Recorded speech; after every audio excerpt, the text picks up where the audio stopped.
Olá, tudo bem? Professor Avilásio. Hoje nós vamos ter a nossa aula de Biologia em videoaula, né? Então, retomando da onde nós paramos em sala de aula, nós vamos começar exatamente falando sobre noções de embriologia animal. Em sala de aula, nós começamos a ver a parte de fecundação, né? E vimos a parte também de formação do processo de início, de formação do processo do ser humano e de outros seres vivos, de um modo geral. Então, vocês viram em sala de aula que o processo de fecundação nada mais era do que o resultado entre a junção do gameta masculino com o gameta feminino. No caso da espécie humana, nós teríamos o espermatozoide com o óvulo. O resultado dessa junção entre as duas células germinativas resulta no que nós chamamos de ovo ou zigoto.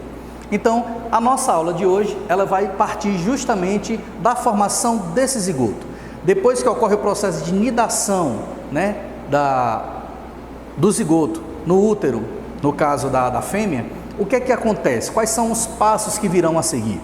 Então, nós iremos ter agora uma noção de embriologia animal. Em alguns momentos, nós iremos nos referir a todos os animais de um modo geral. Em alguns momentos específicos, iremos falar sobre a espécie humana, que é que exatamente nos interessa em particular, tá bom? Bom, vamos fazer aqui algumas recapitulações daquilo que a gente viu em sala de aula. Quando a gente fala de embriologia animal, nós estamos falando de um ramo, né? No caso da embriologia, nós estamos falando de um ramo da ciência biologia que está relacionado ao estudo do processo de desenvolvimento embrionário. E o que seria esse desenvolvimento embrionário?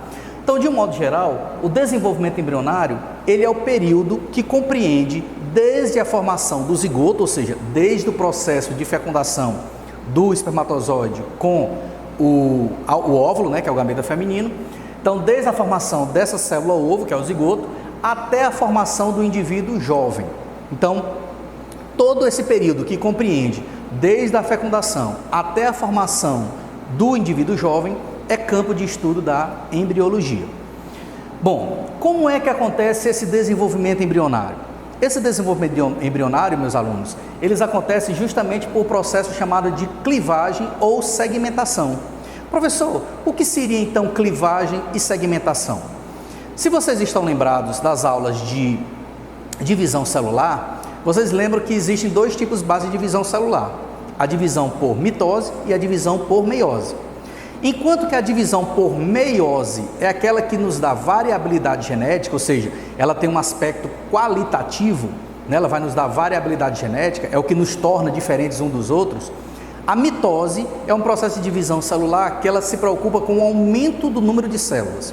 Então, se nós pararmos para pensar que durante o período embrionário é justamente o período em que nós teremos que ter uma multiplicação celular intensa, então a gente pode dizer que o processo de segmentação ou clivagem nada mais é do que o resultado de inúmeras centenas ou até milhares de divisões sucessivas da célula a partir da célula ovo. Então, a cada processo de divisão, ou seja, a cada processo mitótico de divisão, nós temos o que nós chamamos de clivagem ou segmentação. Mais especificamente falando do processo de citocinese, que é aquele último processo, né, aquele último evento que acontece durante a telófase da célula animal ou de uma célula de um ser vivo qualquer, na qual você tem a divisão celular, né? Então, isso seria o processo de clivagem e segmentação. Bom, cada clivagem, ou seja, cada processo de divisão da célula, ela resulta no que nós chamamos de menores estruturas chamadas de blastômeros. Então, os blastômeros, na verdade, eles são resultado, né, dessas inúmeras divisões, ou seja, desses inúmeros processos de clivagem em que a célula ovo, o zigoto, é acometido desde a sua formação até a formação do indivíduo jovem propriamente dito. Então, esses blastômeros, eles vão se formando e os primeiros processos de clivagem, ou seja, essas primeiras divisões celulares que irão acontecer no zigoto, nós damos o nome de mórula, ou seja, a estrutura mórula nada mais é do que o resultado dos primeiros processos de divisão mitótica através das clivagens, tá ok? Bom, dando seguimento agora, não faz sentido a gente falar sobre segmentação, ou seja, passar para os processos de segmentação, sem antes falar sobre uma estrutura vital para o desenvolvimento embrionário. Não se desenvolve nenhum ser vivo sem nutrição. Então, o que é que vai nutrir esse indivíduo? O que é que vai nutrir essas células até que o organismo jovem seja formado? Essa nutrição, ela é dada justamente por uma estrutura chamada de vitelo. O que vem a ser esse vitelo? O vitelo, pessoal, nada mais é do que uma junção de proteínas com lipídios, ou seja, é um material fluido formado basicamente de proteínas e lipídios que irão nutrir essas células até a formação do indivíduo jovem propriamente dito. Então, nós vamos ver nesse primeiro momento exatamente como é que acontece a distribuição desse material nutritivo ao longo dos tipos de ovos que você pode encontrar nos animais de um modo geral.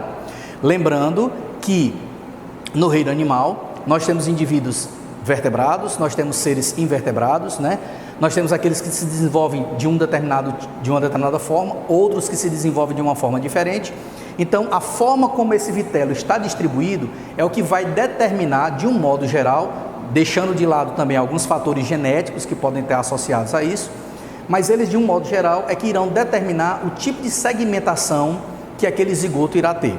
Então, nós vamos ver na nossa aula de hoje e nas seguintes que virão, vocês irão ver exatamente essa distribuição dos seres vivos, dependendo do tipo de ovo que eles apresentam e também do tipo de segmentação que eles podem estar sujeitos, tá bom? Pessoal, nós podemos identificar basicamente 4 tipos de ovos no desenvolvimento embrionário dos animais de modo geral. Então, nós temos aqui o chamado ovo oligolécito, também conhecido como alécito, eu vou já mostrar o porquê desse outro nome. Existe o chamado ovo mesolécito, também conhecido como heterolécito. Existe o ovo chamado de megalécito, também conhecido como telolécico. E existe o chamado ovo centrolécito. Professor, aonde é que está basicamente a diferença entre esses 4 tipos de ovos? É basicamente, pessoal, na distribuição do vitelo. Então, o que é que vai acontecer? No ovo oligolécito, você tem o núcleo da célula, obviamente, que é essa região central aqui, e você tem a distribuição de vários pacotes de vitelo, ou seja, de vários, digamos assim, fluidos de vitelo, distribuídos de forma uniforme por toda a extensão do ovo. Então, esse tipo de ovo, ele é chamado de oligolécito justamente por causa dessa distribuição equitativa do vitelo por toda a extensão do ovo. Observe vocês pelo desenho em que você não tem uma quantidade maior de vitelo numa determinada região da célula. Você tem uma distribuição uniforme desse vitelo em torno dessa célula. Então, esse ovo ele é chamado de oligolécito. Aonde é que normalmente nós encontramos os ovos do tipo oligolécito?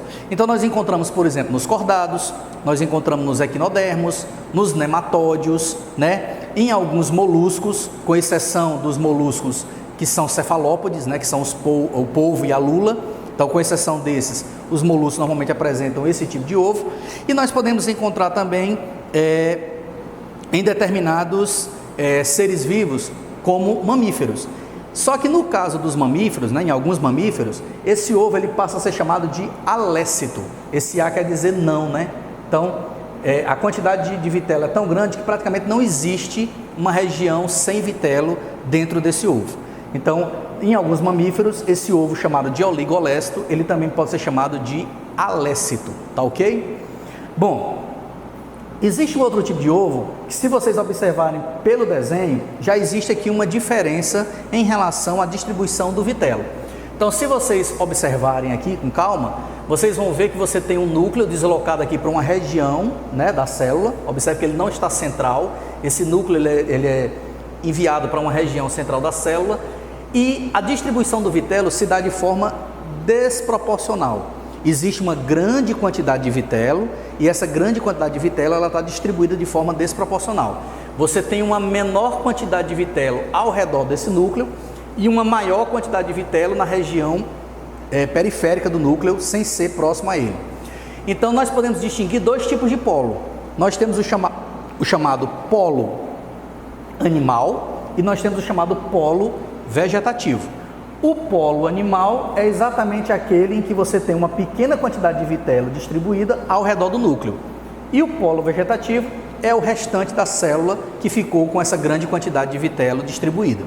Por isso que em alguns livros, alguns autores chamam o ovo mesolécito de heterolécito. Hetero quer dizer de diferente.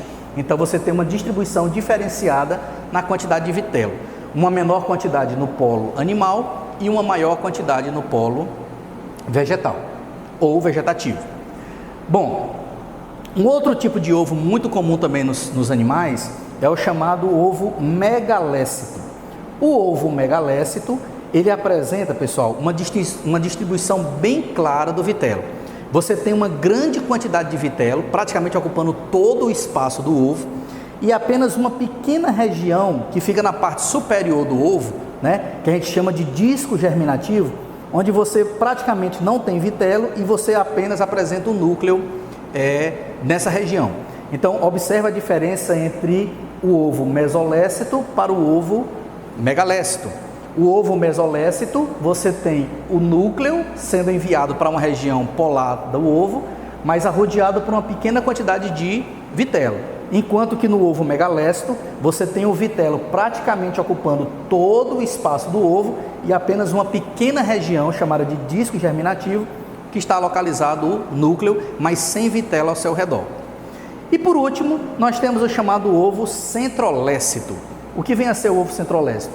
Se vocês observarem os desenhos esquemáticos, é o único tipo de ovo em que ele não é esférico, ele é um ovo discoide. Então, esse tipo de ovo aqui, ele tem um aspecto discoidal, né? Uma forma discoidal, onde você tem um núcleo disposto na região central desse ovo, e ao redor deste ovo, nós temos uma grande quantidade de vitelo distribuído de forma desigual. Ou seja, uma região muito grande sem vitelo e o vitelo concentrado praticamente próximo a esse núcleo central. Então, observe a diferença entre os 4 principais tipos de ovos, que eles irão determinar basicamente o tipo de segmentação a qual esses animais irão estar sujeitos, mas também acoplados a alguns fatores genéticos que nós não vamos discutir nesse primeiro momento, mas nós vamos deixar para discutir quando nós formos falar de genética para vocês, tá bom? Bom, só para deixar bem claro agora em relação a esses ovos. O ovo oligolécito, muito encontrado principalmente nos moluscos, com exceção dos cefalópodes, encontrado em alguns mamíferos, né, onde ele é chamado de alécito, também encontrado nos cordados, nos nematódios, né, nos platelmintos, né, eles são bastante encontrados. O tipo de ovo do chamado tipo mesalécito, ele é comum principalmente nos chamados anfíbios. Então, os seres vertebrados do grupo dos anfíbios apresentam esse tipo de ovo chamado mesolécito. O ovo do tipo megalécito, ele é bastante encontrado principalmente nas aves, nos répteis, né, em alguns peixes, e você também encontra nos chamados moluscos cefalópodes. Então, veja que os moluscos que estão aqui apresentam uma exceção, que são os cefalópodes que apresentam esse tipo de ovo, né? E por último, pessoal, nós temos o chamado ovo centrolécito, que é comum principalmente nos artrópodes. Então, eu espero que vocês tenham ficado satisfeitos, né, sem nenhum tipo de dúvida em relação aos tipos de ovos, e acompanhe no material de vocês exatamente o desenho esquemático, onde mostra com mais perfeição, obviamente, um desenho ilustrado, onde você vai ver exatamente essas distribuições de vitelo ao longo dos ovos dos animais, tá certo? Então, daqui a pouco a gente vai ver um pouquinho agora sobre o tipo de segmentação. Como é que essa segmentação ela pode ser determinada pelo tipo de ovo que o animal apresenta, tá bom? A gente vai ver agora na sequência. Então vamos lá. Então, dando segmento aqui ao que a gente falou há pouco tempo, né, em relação ao tipo de ovo, então vocês viram que os ovos eles podem determinar o tipo de segmentação que cada um dos tipos de animais pode seguir, mas além de determinar essas clivagens, né, ou esse tipo de segmentação, ela também pode ser determinada por alguns fatores genéticos. Como eu comentei antes, esses fatores genéticos não irão ser discutidos nesse primeiro momento com vocês, tá certo? Mas nós iremos discutir isso aí lá na frente, quando vocês tiverem aula sobre genética. Então, vamos partir do princípio que a quantidade de ovo seja determinante para o tipo de clivagem que o animal irá sofrer. Então, nós temos aqui basicamente 2 tipos de clivagem. Nós temos a chamada clivagem holoblástica, também conhecida como clivagem total, e nós temos a chamada clivagem meroblástica, também conhecida como clivagem parcial. Tanto a clivagem holoblástica como a meroblástica, ela também apresentam 2 subtipos. A total, ela pode ser do tipo igual ou desigual, ou seja, na hora de fazer a divisão celular, essas divisões elas acontecem formando blastômeros de mesmo tamanho, né? Então, é o que nós chamamos de clivagem igual. Ou ela pode acontecer formando blastômeros de tamanhos diferenciados. Aí nesse caso você diz que houve uma disposição desigual. Então basicamente, quem é que sofre uma clivagem holoblástica total do tipo igual? São os chamados ovos oligolésticos. Aí aqui fica um detalhe importantíssimo para que o aluno não queira generalizar as coisas. Professor, o senhor falou há pouco tempo que os ovos oligolésticos são encontrados nos cordados, são encontrados nos nematelmintos, nos platelmintos, são encontrados em alguns moluscos, né? De um modo geral, eu posso dizer que todos esses animais apresentam o mesmo tipo de segmentação holoblástica igual? Aí a resposta é não. Por quê? Porque existem alguns tipos de segmentação holoblástica igual que elas são diferenciadas para cada um desses animais que a gente acabou de discutir. Então existe, por exemplo, a holoblástica total igual do tipo espiral, existe a bilateral, existe a rotacional, né? Então esse tipo de segmentação nós não vamos discutir aqui nesse primeiro momento. A gente vai discutir num determinado momento, quando a gente for falar de genética aqui, então a gente vai falar um pouquinho mais sobre esses tipos diferenciados de segmentação total e igual. O que eu quero que vocês entendam nessa nossa aula de hoje é que a gente não pode generalizar, ou seja, achar que todos os animais que apresentam ovos oligolésticos, eles vão sofrer o mesmo tipo de clivagem total e igual, tá certo? Elas podem ser também diferenciadas. É total e é igual, mas existem 4 subtipos de clivagem do tipo igual. Já os chamados ovos mesolécitos, né, os mesolécitos apresentam o que nós chamamos de clivagem total, mas desigual. Então, fica bem claro, holoblástica é quando a divisão ela é total, ou seja, você divide todas as células ao mesmo tempo. Se essas divisões forem de mesmo tamanho, ou seja, formando células de mesmo tamanho, então você diz que ela é igual. Se ela formar células de tamanho diferenciado, você diz que ela é do tipo desigual, tá certo? Já o outro tipo é o que a gente chama de clivagem meroblástica. Essa clivagem meroblástica ela é chamada parcial, significa dizer que ela vai acontecer só em determinados locais do zigoto, ela não vai acontecer no zigoto como um todo. E existem 2 subtipos, existe a parcial do tipo discoidal e existe a parcial do tipo superficial. A que é discoidal acontece principalmente nos indivíduos que apresentam ovos megalécicos. E a do tipo superficial acontece principalmente nos animais que apresentam ovos do tipo centrolécito. Então, vamos guardar essa informação. O tipo de vitelo, a quantidade de vitelo disponível para o zigoto, a disposição desse vitelo ao longo do zigoto, ele é um dos fatores responsáveis pelo tipo de segmentação ou de clivagem a que a célula animal está sujeita. Se for oligolécito ou mesolécito, a clivagem vai ser holoblástica, ou seja, total. Se for megalécito ou centrolécito, a clivagem vai ser parcial, tá ok? Bom, para finalizar então agora a nossa aula, nós vamos entrar agora no segundo estágio desse desenvolvimento embrionário. Vejam vocês que há pouco tempo nós falamos aqui que as primeiras clivagens, elas resultavam na formação da mórula, né? As primeiras clivagens. Nós agora iremos passar para um passo adiante. Depois que essa mórula continua se dividindo, o que é que vai acontecer com esse ovo zigoto? Então nós vamos para um segundo estágio.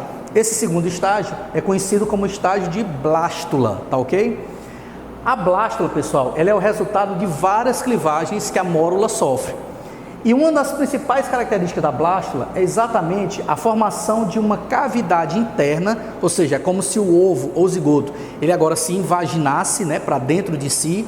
E aí você tem a formação de uma cavidade interna, cujo nome dela é chamado de blastocele, tá certo? Então a blastocele é o nome que você dá a essa cavidade interna formada pela invaginação das células dentro do zigoto, desses blastômeros dentro do zigoto. Eu fiz um desenho esquemático aqui para mostrar para vocês a diferença, basicamente, entre 3 tipos de ovos: o oligolécito, o mesolécito e o centrolécito, para que vocês acompanhem exatamente a diferença entre o tipo de formação de blástula. Para vocês observarem que todos os animais formam blástula durante o período embrionário, mas essa formação de blástula ela acontece de forma diferenciada, dependendo também do tipo de ovo, tá certo? Então, por exemplo, os ovos do tipo oligolécito, você tem a formação de uma blastocele bem grande, uma cavidade bem grande interna e central, porque exatamente a distribuição do vitelo ela é uniforme, né? Ela é homogênea ao longo de todo o ovo. Já no caso do tipo de ovo mesolécito, se vocês estão lembrados do esquema anterior, o mesolécito é aquele que você tem o polo animal e tem o polo vegetativo. O polo animal com uma pequena quantidade de vitelo e o polo vegetativo com uma grande quantidade de vitelo. Então, ocorre uma divisão ali, uma separação na disposição do vitelo, ela é heterogênea.